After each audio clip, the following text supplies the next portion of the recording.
3, 2, 1. Halo Sobat Otis semua, balik lagi di segmen obrolan mistis bersama gue Susana.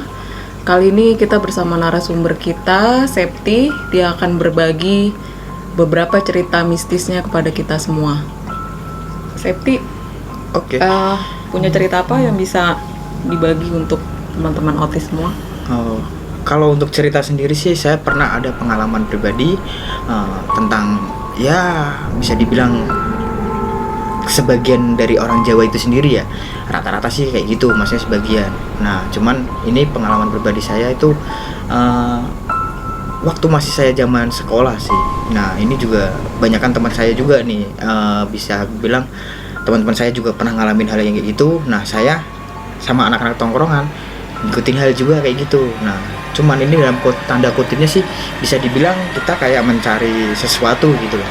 Nah, saya itu pernah datang Mencari sesuatu itu apa? bisa dibilang dijelasin? kayak ilmu atau ya buat jaga diri, terus bisa ya yang namanya kita anak sekolah biasanya tuh kayak kalau di ilmu untuk menjaga diri.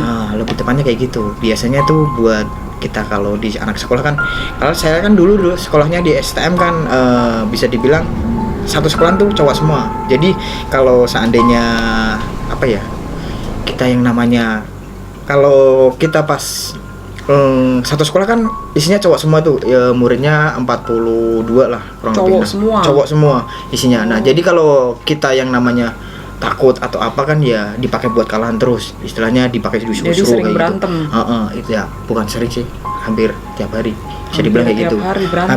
Hampir tiap hari pasti dibilang. Tawuran gitu istilahnya. Tawuran Berantem sesama murid satu sekolah, Satu sekolah. atau sekolah lain. satu sekolah iya, sama sekolah lain juga iya, itu pasti. Makanya itu kebanyakan kalau orang-orang Jawa yang sekolahnya itu di STM yang isinya itu cowok semua pasti pernah yang ngalamin hal kayak saya. Sebagian mungkin pasti ada yang ngalamin kayak saya. Nah, saya sendiri sih pernah yang diajak sama teman saya di kayak bisa dibilang mbah-mbah lah ya. Nah, mbah-mbah ini sendiri tuh istilahnya ada sesuatu persyaratan yang harus dilakuin untuk kita kayak bisa mencari itunya. Nah, persyaratan sendiri sih yang pertama Itu tuh mencari apa? mencari yang tadi apa namanya, Mencari ilmunya, buat mencari ilmu buat jaga dirinya itu tadi. ilmu jaga diri. Mencari ilmu buat jaga diri itu sendiri. Nah, persyaratannya itu sendiri kita harus nyuciin, istilahnya menyucikan badan kita dulu. Nah, baru yang namanya puasa. Terus kalau zaman dulu mungkin disuruh puasanya itu bisa nyampe 40 hari. Cuman Kayak kalau mandi kembang gitu. mandi kembang sih enggak sih. Kalau saya sih dulu disuruhnya mandi kembang itu enggak. Saya itu lebih tepatnya disuruhnya itu mandi 7 sendang atau Apa kayak tuh? Bisa dijelasin sama 7 Sobat sendang Otis? itu kalau 7 sendang itu apa? Kalau di Indonesia mungkin kayak air keramat lah. Jadi itu bisa dibilang air yang suci gitu. Cuman itu letaknya kan nggak sembarangan di tempat, maksudnya nggak sembarangan desa atau perkampungan itu ada yang kayak gitu semua. Cuman beberapa tertentu lah. Cuman Ini waktu di itu daerah mana? itu di daerah Kalau Jawa. dari Septi sendiri, Dari daerah saya, Jawa Tengah, kampungnya tuh di daerah mana? Purwodadi. Daerah Purwodadi. Purwodadi tuh memang banyak anak-anak yang melakukan itu. Bisa Atau- dibilang, kalau dibilang banyak sih Anak-anak yang suka berantem aja. rata-rata sih mungkin anak-anak yang suka berantem ya. Oh. Cuman bisa dibilang apa ya, bukan semuanya sih, cuman orang-orang yang mungkin dari semenjak SMA itu udah mengenal sesuatu tentang hal kayak gituan. Nah, biasanya tuh mereka disuruh untuk Ini hal kayak menjadi mencari sakti ilmu itu intinya. nggak sih? Iya. Ilmu itu jadi sakti ya, atau jadi kebal? bisa tergantung ininya ya, apa yang kita carinya.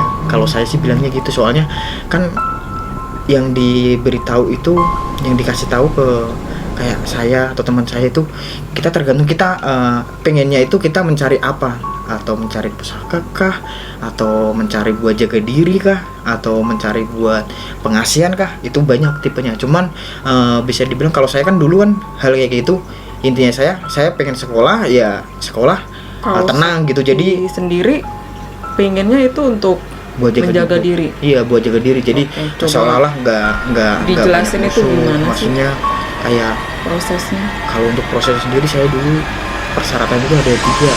Nah, buat menyucikan tubuh saya sendiri, pertama dengan cara mandi 7 sedang. Itu untuk menyucikan tubuhnya. Nah, yang kedua itu kita harus puasa. Nah, puasanya ini nih kalau di Jawa Berapa lama itu? 3 hari kalau saya dulu. Cuman 3 hari ini itu harus dibarengin dengan kita kalau untuk di Indonesia begadang lah.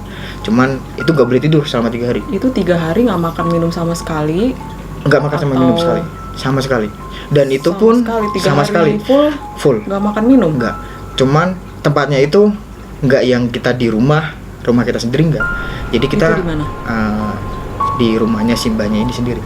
Dalam konteksnya di rumahnya dia. Jadi kita nginep di situ 3 hari. Iya, soalnya kan kita Mbahnya itu di mana coba kalau bisa dijelasin? kalau untuk Nggak usah kampungnya lebih nggak usah sebut nama, cuman atau di gunung kah, di kuburan kah, atau di kalau untuk mana, di rumah. datarannya sih dia kalau di daerah saya dataran tinggi, maksudnya dataran pegunungan, daerah rumahnya.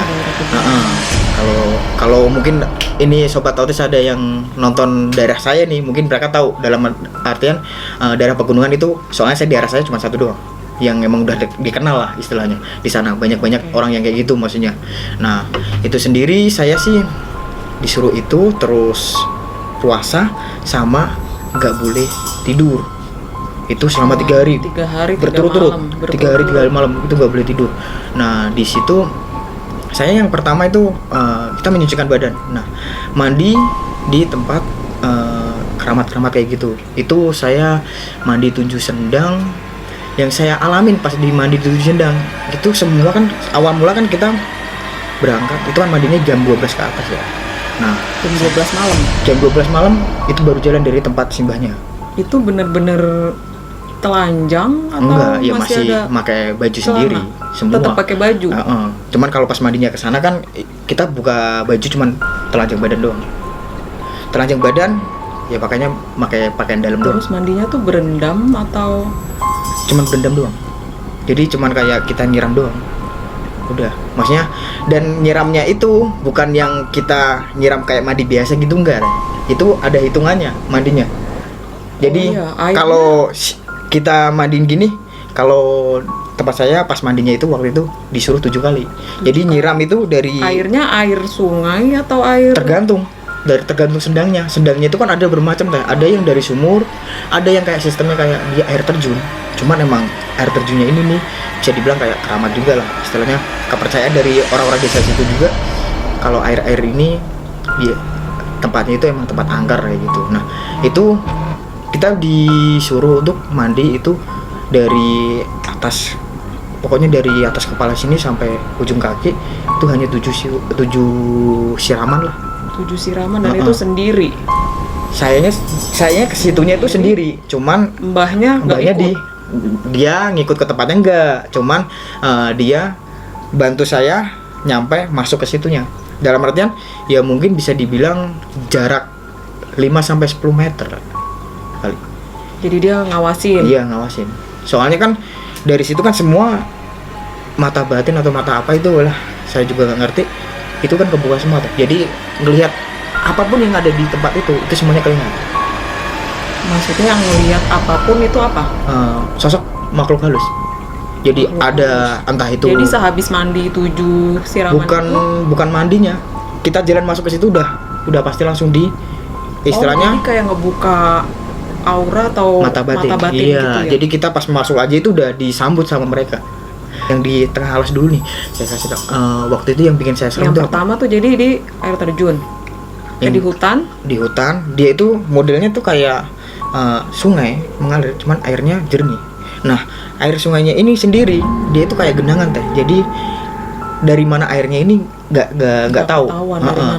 Nggak tahu. Jadi entah itu kalau dijalurin ke sana itu mungkin di sananya mungkin ada air terjun atau gimana, saya juga nggak ngerti. Nah, dari situ itu pas saya pertama ngambil airnya itu kepala itu lewatin doang. Kepala doang.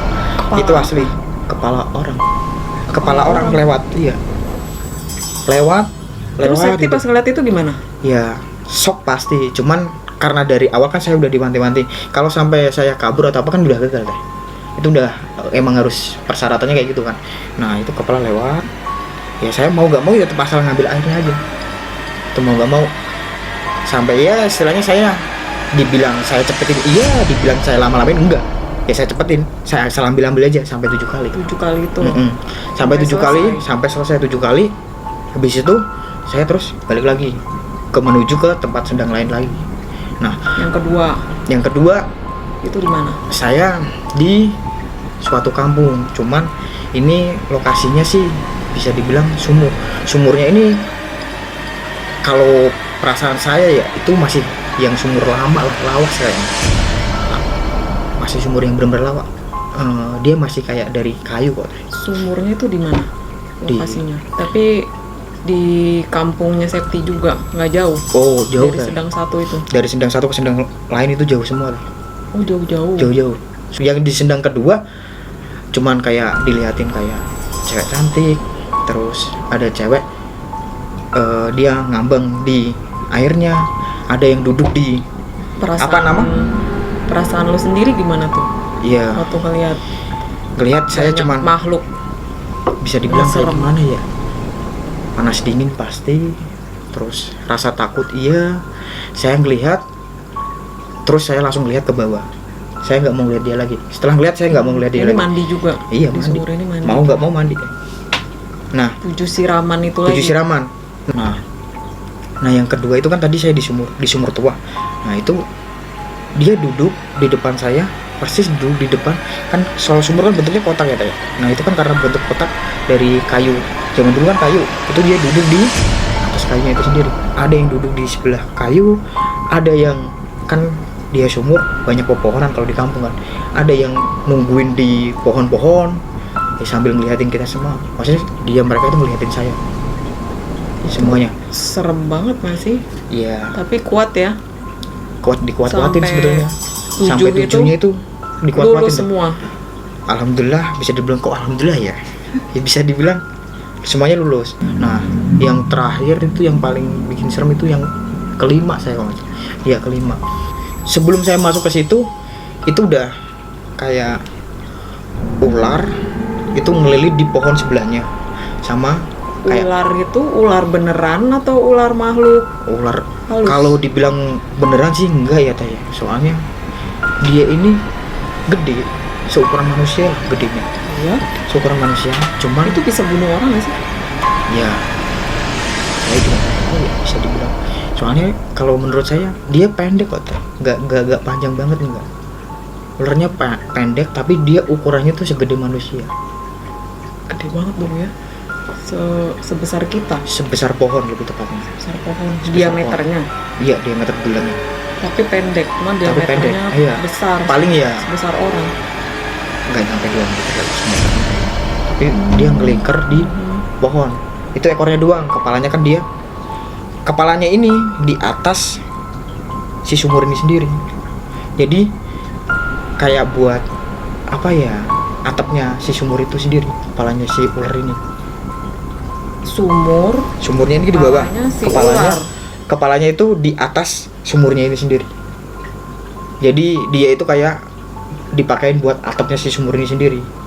Jadi dia kepalanya gini, ini sumurnya.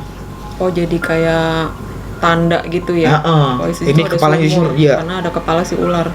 Nah di sesudahnya sumur itu kayak ada macan atau harimau, saya bilangnya sih macan sih. Cuman warnanya nggak jelas. Soalnya kan gelap, warnanya nggak jelas. Nah dia di sesudah sumur. Jadi pas kita mau, otomatis kan kalau dia rata dengan tanah, timbanya saya timba kan tetap berdiri gini tadi. Dia kan pakai tali kan timba, pakai tampar atau apa ya. Nah itu di otomatis saya tetap ngelihatnya ke dia. Kalau kita pas lihat ini ke si macan. Nah kalau si ular kan dia di atas saya. Nah tapi kalau saya sebelum nyampe di si sumur ini sendiri kan otomatis saya ngelihat. Karena space-nya saya dari jarak jauh. Nah biasanya itu yang itu tadi yang si macan itu saya benar-benar langsung di depan muka kayak gini. Dari situ saya beneran takut. Soalnya dari yang beberapa tadi makhluk halusnya itu nggak ada yang sejenis hebat. Saya soalnya yang saya bikin takut Yang di sini hewan semua. yang di sini hampir bisa dibilang bukan hewan semua sih. Di yang dekat sumurnya ini hewan. Jadi kayak yang nungguin si sumur keramat ini sebangsa bisa dibilang jin atau setan saya. Kalau Siluman kali ya. iya bisa dibilang kayak gitu sih. Soalnya di situ tuh hewan semua teh. Yang ngelilingin si sumur ini sendiri itu hewan semua. Nah di situ yang bikin saya takut. Situ mandi juga 7 Mandi siraman. 7 siraman tapi ember itu kan. Nah habis dari situ pulang. Nah, pokoknya habis dari situ sampai ke sedang yang lainnya itu pulang. Nah dari habis pulang ini saya dibolehin makan. Besoknya saya baru puasa. Kalau puasa ini bisa dibilang gimana ya? Puasa kita begadang, tapi dalam artian saya di dalam kamar itu harus telanjang. Itu gak boleh tidur. Jadi selama 3 hari nggak keluar kamar. Dan itu harus wajib telanjang. Telanjang bulat, nggak pakai apa-apa. Itu gimana orang rumah, orang tua segala gimana? Kalau saya kan dari SMP, dari SMA saya nggak pernah ditungguin orang tua. Oh jadi memang tinggal sendiri. Saya tinggal di sini di rumah sendiri sama nenek saya. Jadi selama puasa itu Saya nggak di rumah. ada pengalaman apa tuh? Kalau makhluk sejenis makhluk apa aja tuh datang jadi gede. Cuman pas yang saya ngelakuin tirakat ini, kalau di kampung namanya tirakat ya. Tirakat itu kalau bisa Tirakat itu dijelasin bisa dibilang apa ya? Kayak kita itu istilahnya mencari sesuatu yang mau kita cari. berdoa atau Iya, bisa dibilang kayak gitu. Istilahnya kalau tirakat itu kayak orang mau puasa atau apa. Jadi mencari ilmu atau apa kayak pegangan kayak gitu lah. Nah, itu saya tirakatnya itu kan nyuruhnya 3 hari. Nah, saya waktunya cuman sehari doang. Itu saya udah gak kuat. Kebanyakan godaannya soalnya. godaannya itu makhluk Itu datang semua. godainnya tuh gimana? Ya, ada yang megang, ada yang ngelus kepala, ada yang meluk. Terus Oh ekstrim juga ya. ada yang mungkinnya. kepala sendiri, Kepala terbang gitu, bukan terbang sih. Dia kayak bola deh, gelinding. api gitu. Bukan, jadi kepala ngelinding kayak bola, nyamperin kita tapi dia ngelinding gitu. Itu bener-bener di depan. Serem banget ya. Nah, dari situ yang bikin saya takut yaitu kepala itu tadi. Otomatis saya ragunya kayak gini teh. Karena ada kepala nyamperin kita sendiri. Itu yang bikin saya takut. Itu kepala ngapain? Nyamperin saya. Nyamperin terus bisa ngomong atau Enggak, kalau ngomong enggak. Langsung di depan muka kayak gini teh. Jadi muka sama muka. terbang gitu? Enggak, dia di bawah. Jadi otomatis kepalanya itu sebelah rusak, sebelah enggak. Itu saya ngeliat. Nah dari situ saya langsung lompat keluar. Karena saya saking takutnya saya. Oh, Soalnya di situ saya nggak boleh ada yang nemenin. setelah itu Gagal. gagal. Itu pengalaman yang bikin saya benar-benar ngeri itu. Oh jadi nggak ngulang setelah gagal kemarin itu nggak nyoba lagi. Enggak. Padahal kalau misalnya lulus itu gimana? Iya, Bisa nggak bisa dibilang kebal kalau untuk bacok atau apa? kebal bacok sih enggak ya teh.